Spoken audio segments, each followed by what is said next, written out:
Hello, I'm Laquesta Burak and welcome to this special edition of Focus on Africa as we look at the coronavirus pandemic. US stocks plummeted today following those in Asia and Europe as traders reacted to the massive global disruption caused by the virus. And we're across the continent getting the latest from our correspondents. We're also in the programme going to look at the economic effects because it's business not as usual.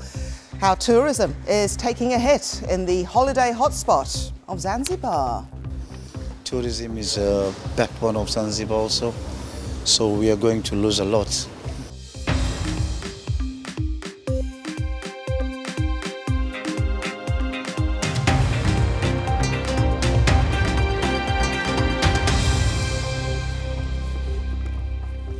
Hello there, and thank you for joining us here on Focus on Africa, coming to you from BBC World News. Well, today, the entire programme is being devoted to the coronavirus as it continues to take hold around the world. The effects are changing country by country, day by day. Now, one significant development was the reaction by the global stock markets. They took a dive following President Trump's announcement of severe travel restrictions from EU countries in his bid to control the spread of the disease.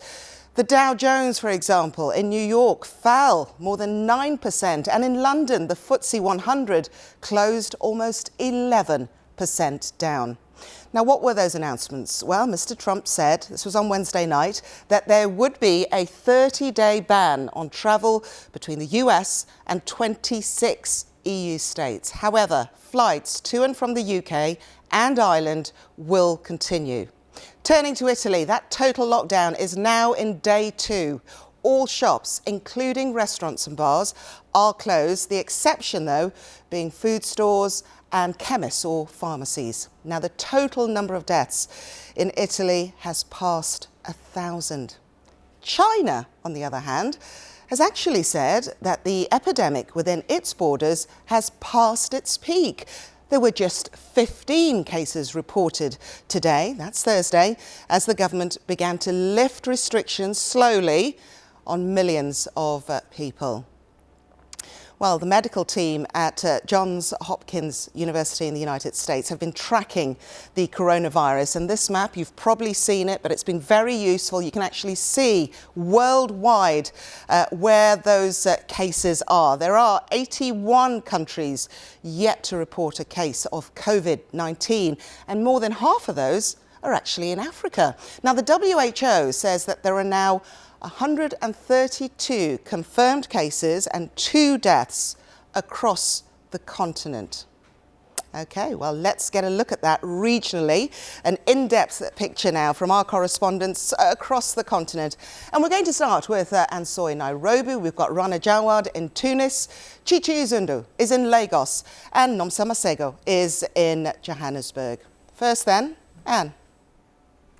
Well, in Eastern Africa, it's a region that hasn't yet been touched by the outbreak of COVID-19, but the countries here are on high alert. We have 2 countries, Ethiopia and Kenya, that are the gateway into Africa, receiving many flights from different parts of the world. Ethiopia has kept their airline flying to China and back and to Europe, but Kenya stopped flights to China, stopped flights recently to Rome, and they're basically buying time. And experts are saying that this is a window that Africa has to prepare for that eventuality that everybody expects is going to get at least to this region. However, there are concerns about the ability to detect cases early. I spoke to the Africa CDC, the body that is working with the countries to try and detect cases. And several countries in the region, Somalia, Eritrea, and Sudan, for example, cannot test yet for COVID-19, and that is a big concern. The other country is Libya, but for more from North Africa, here's Rana Jawad. Thank you. Well, North Africa has seen the highest number of infections of novel coronavirus on the continent. It currently stands at 104 as of this morning. There's currently a press conference underway in Tunisia. We might hear of more cases here. At the moment, it's still 7. The majority of the cases in this region come from Egypt. But overall, most of the cases that have been recorded have been imported. What accounts for possibly the higher number of cases we've seen in North Africa is their close ties with southern European countries. The outbreak in Italy was particularly problematic for countries like Tunisia, as well as Algeria. The outbreak in France, increasing number of cases, was also problematic. And it depends on, airport traffic. They're looking at things like that. Tunisia has a very busy airport, but it's not as busy as Egypt, for example, or Algeria, who used to have direct flights to China. A lot of measures have been put in place across the region. A lot of religious events have been cancelled here in Tunisia. A number of cultural music festivals have been cancelled last minute in the last 24 hours as well. To look at what's happening elsewhere in the continent, in the west of Africa, let's now go to Lagos to my colleague there, Chichi Izundo. Thank you very much. Well, here in West Africa, 8 countries so far have confirmed the presence of coronavirus, with the Ivory Coast being the latest to declare. They had a 45-year-old citizen who'd spent time in Italy testing positive. In Senegal, they're dealing with their 5th case of coronavirus. A national who normally lives in Italy tested positive. But as we've said, the numbers around this region are pretty low in comparison to the rest of the world. Where it is having an impact, coronavirus is impacting countries' economies, like here in Nigeria. Its economic outlook was recently described as challenging. Why? Well, it's all down to oil, or more specifically, the price of oil, because the global price of oil has been impacted badly by coronavirus. It means the Nigerian government has had to look at new ways of getting money into the country, because it's largely dependent on the export of oil as Africa's largest producer. And we're told there are reports that we'll find out how they plan to adjust their budgets within the next couple of days. In the meantime, let's head to South Africa, where my colleague Nemso Maseko can tell you more. Thanks for that, Chichi. Well, the Health Minister of South Africa is actually giving a press conference as we speak, and has actually revised the numbers. This morning they announced that 17 people had tested positive, but now it is 16 people who are confirmed to have tested positive for COVID-19. But now all eyes are on the 122 South Africans, mainly students who are still in Wuhan, the city thought to be the epicenter of the coronavirus. They are now being repatriated and expected to be back here in the country tomorrow.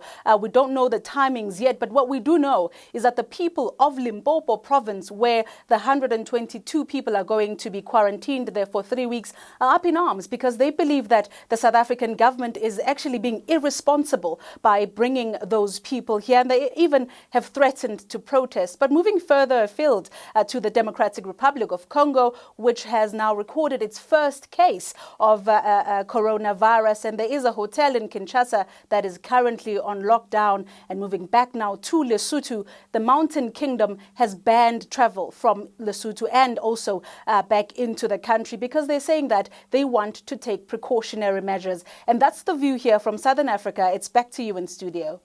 Nomsa and our correspondents, thank you very much. So looking at that, you think, well, those figures aren't that impressive. They're fairly low. Why, though? Well, joining me now from Brazzaville is Dr. Matshidiso Moeti, the World Health Organization's Regional Director for Africa. Thank you for joining us here on the programme. Taking into consideration the close ties between China, the lack of capacity, low resources across many African countries, why are the figures so low? Do you trust them? Yes, I do trust them because the countries have invested as part of their preparedness in improving their surveillance systems. Of course, we know that people can carry the coronavirus when they are asymptomatic. And this is the case not only in Africa, but all over the world, in fact. I think we should not be complacent. This low number of cases simply gives us a window of opportunity to step up the preparedness in our countries. And we ourselves are trying to understand why it is that we are seeing so few countries relative to other regions, but similarly to South America, we've observed. Are there particular aspects of the continent or regions or countries in Africa that you are particularly concerned about? Maybe it's the healthcare system. What worries you in the WHO? Yes, we're very concerned generally about the performance and the status of our health systems in Africa. As you know, they are lacking or have gaps in human resources, in health infrastructure, and in financial resources, including in diagnostic capacity in some cases, and particularly we're concerned about the ability to take care of cases. So what this has led us to do as WHO is to emphasize right from the beginning of this outbreak the need for countries to work on preparedness. And we have had a positive response from our member states. If I may give an example, early in February, we had only 2 laboratories in 2 countries that were able to diagnose this coronavirus. But as we speak today, there are 39 countries that have built up pretty rapidly the capacity to diagnose. But we're very concerned that we, yeah. If you could just give me the chance here, because all this hard work that you're doing, it's going to amount to nothing with the number of myths and misinformation that are currently circulating on the continent. So if you could just dispel 2 myths for me. One is the hot climate, and number 2 also is that genetics of people in Africa will lower the transmission rates. Could you just explain that to us, please? Well, I can say in a word that the latter is absolutely not true. The hot climate, I think we need to understand what are the seasonal patterns of the spread of other coronaviruses like influenza in the region and see if this might be a factor or not. But what we do know is that these viruses also circulate in certain seasons in the region. So we are simply wanting people to understand this is a problem that is worldwide. It is present already in Africa. It is coming inevitably as we see an increasing number of cases affected.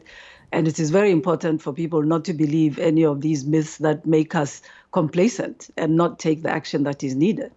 Thank you very much. On that note, Dr. Moeti, thank you.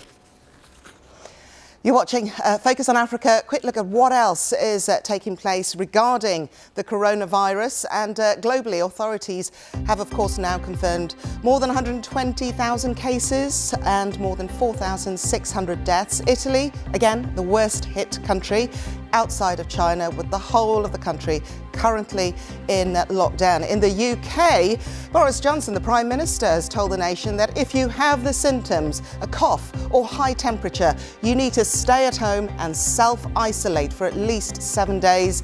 He said the most dangerous time for the outbreak is still some weeks away and stressed that we need to help the elderly. And all schools and colleges in the Republic of Ireland will be closed from tomorrow until the 29th of March. The Prime Minister, Leo Varadkar, said indoor public gatherings of more than 100 people and outdoor gatherings of more than 500 will be cancelled. He also said employees should work from home where possible. OK, so that was a quick look at what is going on. Still to come on the programme. We're going to Zanzibar, where tourism is taking a hit because of the virus.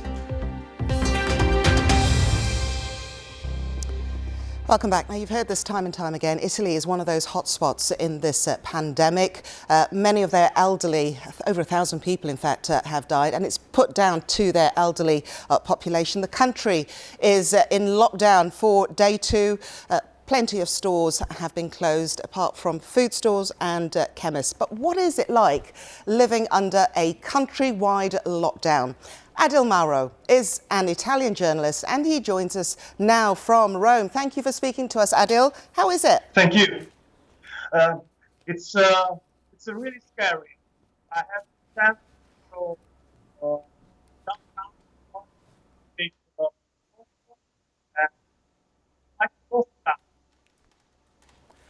stand Adil, I must apologise. We don't seem to have the best link to you, but do bear with us. If we can, we'll come back to you. Thank you for that. Now, as we've seen this week, the virus is having a significant impact on the global economy. So far, Africa has been fairly lightly impacted. However, there is one sector that is already starting to show the strain. Hospitality and tourism are key earners for a number of African countries. And lying off the Tanzanian coast, Zanzibar, place of the spices, is one of the local economies bracing itself for the fallout. Sami Awami is there.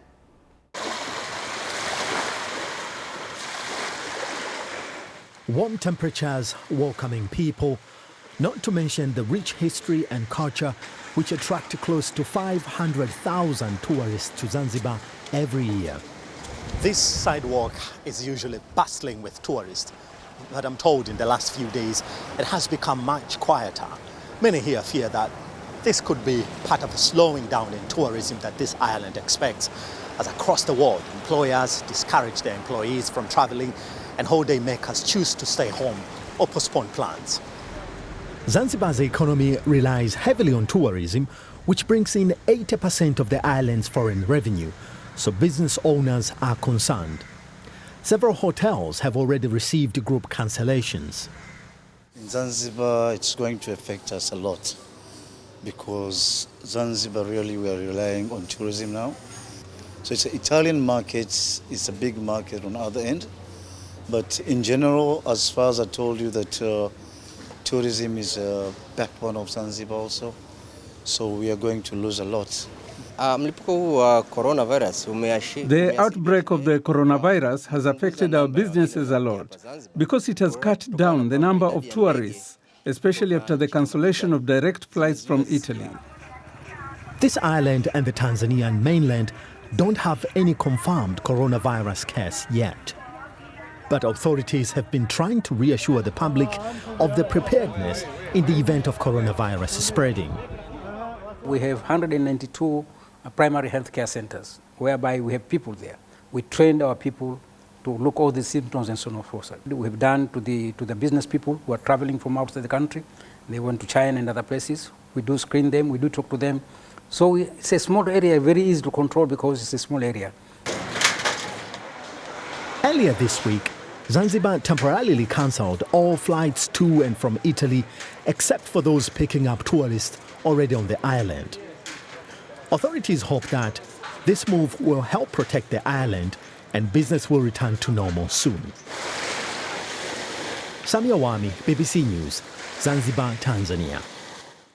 Our special programme on coronavirus. So how is it affecting sport? Mimi. Thank you very much, Luquessa. And the global coronavirus outbreak continues to affect the world of sport. Italy, which has the highest number of infections in Europe, is on lockdown for the next couple of weeks. That has affected football in the country, which has been suspended. Nigeria international Simi Nwankwo, who plays in the country's second tier, told me what daily life is like under the restrictions. I must confess it's a very difficult and scary situation where there's total lockdown. Everyone has to stay home. The streets are empty. People are panicking because at the moment it's a big problem. And football is the last thing we think of because there are things much more important than football. And at this moment, this is a very serious situation. I can tell you this is no longer an Italian problem. It's become a global one. So we all have to come together as one, respect the rules, play safe, be hygienic as much as possible. Because mentally it's not easy. You know, you have to come home to your family, you have to reassure your families back home of your safety and everything. So we need all the love and prayers we need at this moment, we can afford. And pray for the medical departments as well. I just hope and pray that we all join hands together and do the best we can to come out of this situation. All right, in the UK, effects are felt here too. In the English Premier League, Leicester City manager Brendan Rodgers has said that 3 Leicester City First-team players have self-isolated after showing symptoms of the coronavirus and have been kept away from the rest of the squad.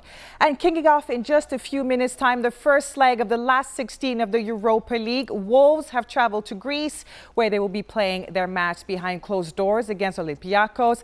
And Manchester United have traveled to Austria to face Lask. They will be playing their game with just 500 spectators allowed in the stadium.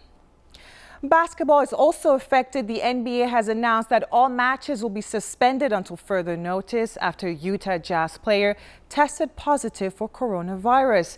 The announcement was made just before the Jazz game against the Oklahoma Thunder was due to start on Wednesday. Remember, the NBA has a host of big-name African stars. BBC's Babacar Diarra in Dakar, Senegal, on the impact on African players.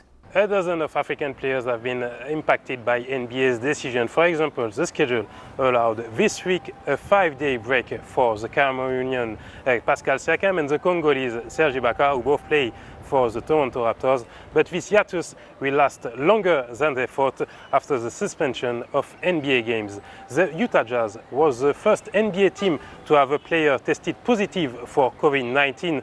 The French center Rudy Gobert. The NBA will now take its time to release more information about what is an unprecedented situation, as expressed yesterday by the owner of Dallas Mavericks, Mark Cuban. The NBA has a lot of flexibility after mid-June, where the season was supposed to end. The impact of coronavirus on the world of sport. That's all the sport. Luquesa. Mimi, thank you very much indeed. Well, it does continue. Let's take a look at Ghana, because they're ramping up their preparations in response to this now pandemic. The president has announced the release of $100 million for those measures. Now, its immediate neighbours have all confirmed cases of COVID-19. Although Ghana itself is still without one. Look at that. You can see it's surrounded, but so far no case there. Let's find out what's going on. The BBC's Thomas Nardi has more for us. But hopefully, there we go. Yeah, let's cross to Thomas now.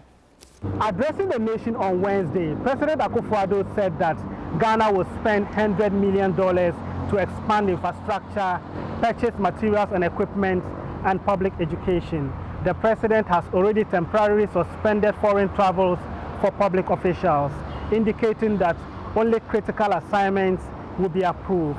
But what do Ghanaians make of the measures taken so far? I think the government has put in adequate resources by strengthening security at the airports and other measures. But most of the work falls on the citizens. Are we able to keep the virus from spreading? We are supposed to make sure that we keep our surroundings clean and as well try to keep certain hygienic practices. All airports should close down.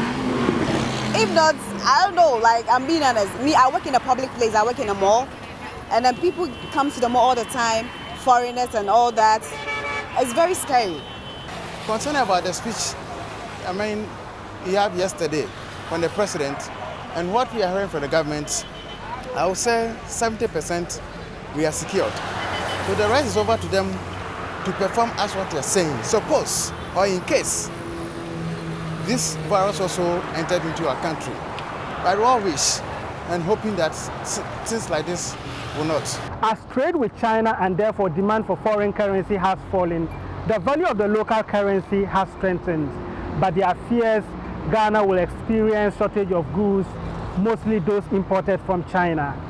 Thomas Nardi, BBC News, Accra. So that was our special programme here on Focus on Africa, and looking at the impact of the virus across the continent. And the main developments today, globally, of course, we are looking at 124,000 cases of the virus, 4,600 deaths.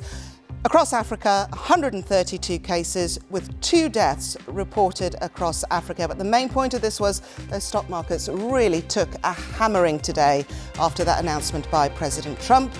More tomorrow. See you then.